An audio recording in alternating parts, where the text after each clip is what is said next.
শুভেন্দুর পিএসকে হত্যার ঘটনায় তৃণমূল বিজেপির পাল্টাপাল্টি অভিযোগে উত্তপ্ত পশ্চিমবঙ্গ। 3 জনকে জিজ্ঞাসাবাদ, সহিংসতায় গ্রেফতার কয়েকশো।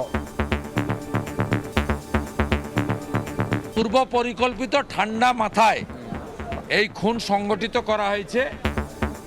সীমান্তে আবারও পুশিন আতঙ্ক, সতর্ক অবস্থানে বিজিবি। নাগরিকদের ঠেলে দিলে ভুগতে হবে ভারতকেও।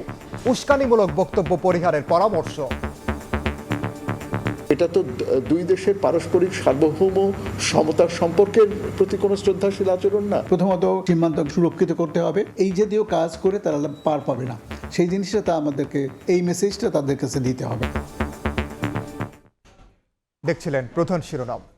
সন্ধ্যার সময় সঙ্গে আছি আমি ওমর রিনাত। এবার অন্যান্য শীর্ষ সংবাদ। ভয়ঙ্কর রূপে হাব, একদিনে 12 শিশুর মৃত্যু। হাসপাতালে 1,500-এর বেশি।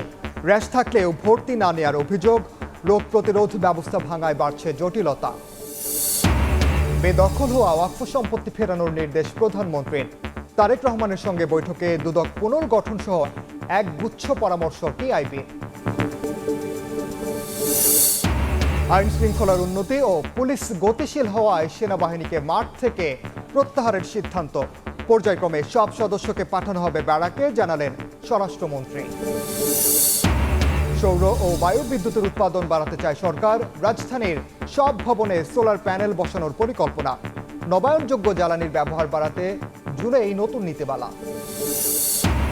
এবং বিপিএলের সবশেষ আসরে ফিক্সিং সংশ্লিষ্টতা প্রমাণিত হওয়ায় ক্রিকেটার অমিত মজুমদার সহ সাময়িক নিষিদ্ধ 5 জন।